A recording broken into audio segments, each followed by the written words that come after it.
Chemical nomenclature. This section is all about naming compounds, using consistent rules and consistent names so that everybody understands what we're talking about when we speak to each other about these chemicals. They're governed by what's called the IUPAC rules, the International Union of Pure and Applied Chemistry. Just a body that decides on and agrees upon that this is how we're going to name these. We're talking about just the ones in general chemistry, of course, right now. If you go into organic, that's a whole additional set of rules the IUPAC has come up with there for naming organic compounds. That would be next year, second year. One of the big rules that is generally always followed is the fact that the positive part is named first or the negative part is named second. That makes sense with ionic compounds for certain. All these ones over here like to be positive, or these ones like to be negative. And when we name them, we're going to do this part first and this part second. Okay. When we get to the covalent or the molecular compounds, we won't have ions, we won't have positive or negative, but we'll use that same kind of a trend where the ones that are more on the left of this periodic table, I'm sorry, I should be over here because this is the nonmetals, right? The ones that are more to the left will be named first.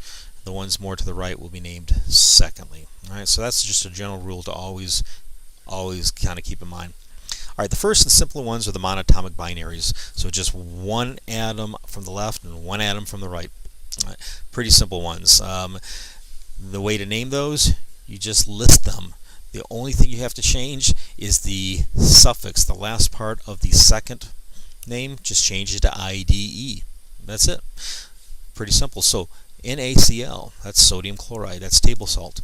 What is it made out of? It's made out of a sodium and a chlorine. So when I put it together, I just say sodium, I put a space, and then instead of chlorine, I go to chloride. Again, that IDE suffix, and that's it.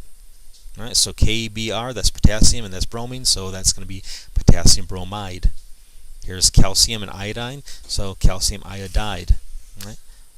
Here's cesium fluoride, lithium chloride, etc., etc. Sodium oxide. Lots of examples here. Look at this one: magnesium and nitrogen, so magnesium nitride. Notice that even though there are 3 magnesiums and 2 nitrogens in that compound, we don't have to use like a di or a tri or anything like that. Just magnesium nitride. The reason for that is because we know that magnesium likes to be a +2 and nitrogen likes to be a -3. We know that because they're trying to be like noble gases. And so when we put that together, we know we're going to need to balance those charges and take 3 magnesiums and 2 nitrogens. We know that sodium likes to be a +1 and oxygen likes to be a -2. So we know that there's going to be 2 sodiums for every 1 oxygen there. So we just simply say sodium oxide. And anybody who's passed general chemistry should recognize, oh yeah, there's going to be 2 of those and just 1 oxygen. Alright, so those are easy to name. You do have to be able to name them, go from the molecular formula to the name, and backwards. Going in the first direction is pretty easy. Going backwards, sometimes people get mixed up because you have to figure out how many of each atom are there based on their charges. Right. A little practice will help. What about the polyatomics? So we got those polyatomic ions. Same basic rule, except you don't have to change the names of those because they don't start off as elements, and so they don't have a name to begin with. So just use them straight. Here's a potassium, and here's an acetate, C2H3O2. If you go back to that table, C2H3O2 has a 1- charge. It's called acetate. That's why you have to memorize that table. You've got to get those down. So I look at this compound, and I recognize, oh, there it is. I memorized it. I see acetate there on the last half. I see at the very beginning it's starting with a K, which is potassium, so I can name that potassium acetate. You just list them left to right. Sodium bicarbonate, here's aluminum carbonate, etc., etc. Don't change the names, you just list them straight. The key here is, again, having that list of polyatomic ions memorized, and memorized well. Get it down cold, and then these won't be any problem at all. I already mentioned this fact here. We don't use the di, tri, tetra because the charges dictate the correct ratios. All right, third category, if you will. Things that have transition metals. The trouble with the transition metals is they can have multiple charges. We saw iron can be either a +2 or a +3. Right? Copper could be either a +1 or a +2. Right? And so you do have to memorize what those charges could be. They're going to be important for understanding and writing down these names. okay, and deciding which compound we have and which charge that compound perhaps used. Right? So there's not that many. Get those memorized. Right? To indicate which one of those charges is actually being used, we simply use Roman numerals. Right? And so examples here: FeCl3. Well, I know that's iron, and I know that's a chloride. It was chlorine. Again, you change it to the IDE ending, chloride. Right? But again, iron, you look back, iron down here could either be a +2 or a +3. Well, which one was used? Well, the fact that chlorines are -1s and there are 3 of them means that this iron must be a +3, so that it all adds up to 0, right? So this was the number 3, or I'm sorry, the +3 charge of iron, and that's how we name it, iron 3 chloride. We put the Roman numerals in parentheses right after the iron and no space. It's actually part of that word. Iron 3, now we got a space, chloride. Hg2O. Alright, again, oxygen, that's always that -2 charge. There are 2 mercuries here, so there must be a +1 each. So mercury 1, oxide, etc., etc. So you've got to get those down, memorize what the possibilities are, and the naming comes fairly simple from there. Alright, so here's your common charges. Again, I've boxed these transition metals. Get these guys memorized. Additionally, I think I mentioned this before, there are some out here like tin and lead. They also have multiple charges, +2 or +4 for both of those. I will put a file on Moodle that lists all of these various charges, the common charges, so you can see that. Okay, so ionic compounds, positive first, negative part second. Sometimes you change the suffixes, and sometimes you have to recognize, of course, which charge you're talking about. Molecular compounds that use covalent bonds, they're a little different. With these guys, there's no charges involved, right? There's no ions, there's no transfer of electrons. They're sharing them instead.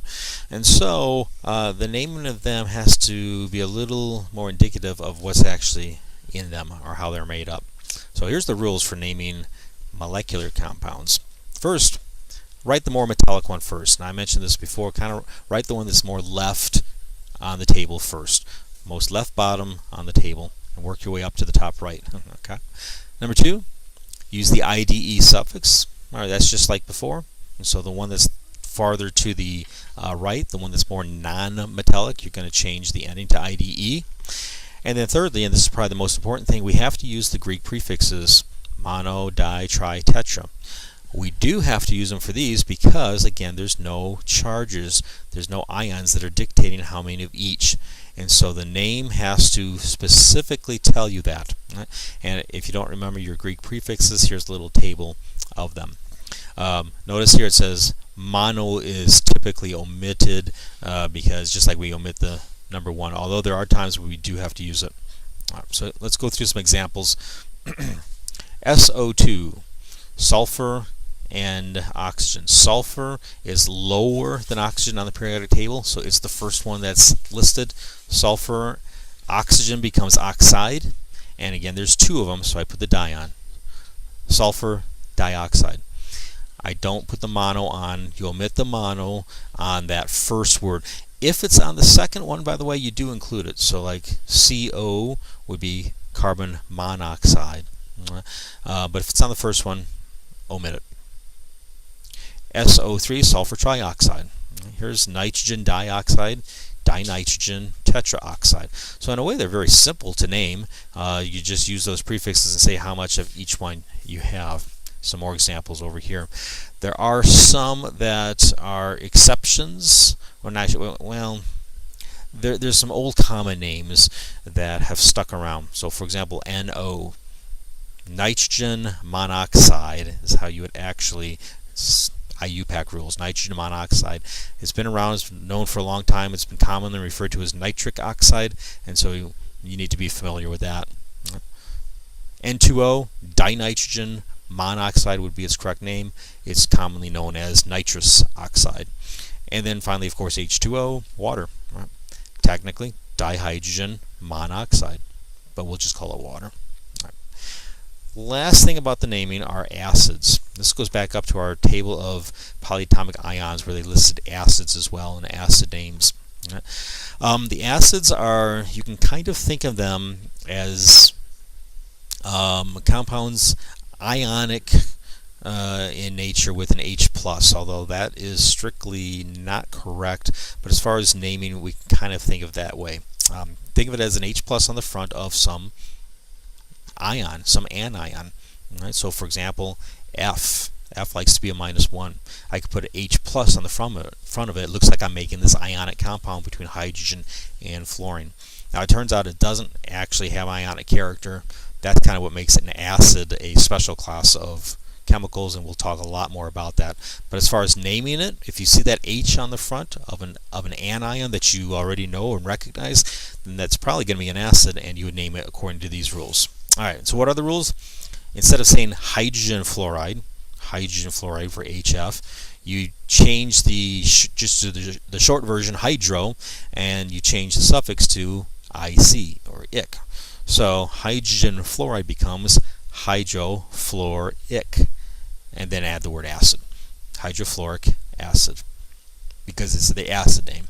See, HF, hydrogen fluoride, that is a perfectly good molecule. It does exist, and in the gas form, it behaves just like any other covalent molecule like that. But when you dissolve in water, then things change. It starts acting like an acid, and to call it hydrogen fluoride would not be correct. So we name it by the acid, hydrofluoric acid. HCl, same idea. Hydrogen chloride becomes hydrochloric acid. Right? H2S, hydrogen sulfide, becomes hydrosulfuric acid. Okay, so as a gas, in the gas phase, name them like normal. Right? Name them just like you would any other covalent compound. But as an acid, if it's in the aqueous, that's what these little AQs are here, means that they're dissolved in water, aqueous, name them as an acid. All right. What about the ones that are not simple? What about the ones that are polyatomic?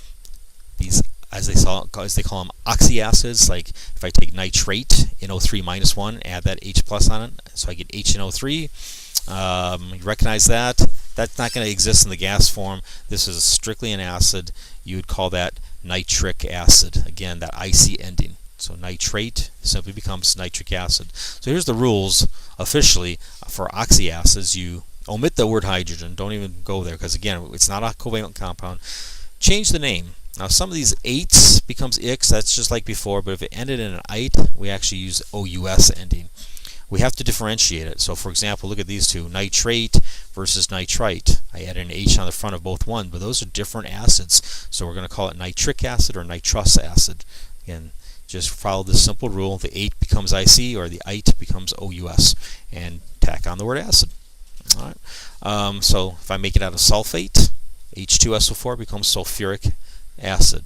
Acetate becomes acetic acid. All right.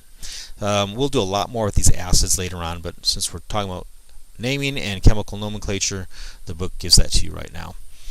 Alright, and lastly, just to round off this chapter, everyday ionic compounds. We've talked a lot about these things here. There's this table 2.8 in your text that are showing just where they're often used in everyday life. So sodium chloride, we've used that a lot as examples. That's table salt. Put it on french fries. NaCl, sodium chloride. Potassium iodide, all right. Iodine is attracted to the thyroid actually, and if you don't have iodine in your diet, your thyroid will suffer. And so this book uses here as a thyroid health. Okay. Sodium fluoride, toothpaste, fluoride, it comes as that form, not just pure fluorine. Pure fluorine would be pretty nasty actually as a gas, but as sodium fluoride, it's great in toothpaste. Okay, and on. You can look down this list and get a sense of where a lot of these compounds, we use them all the time.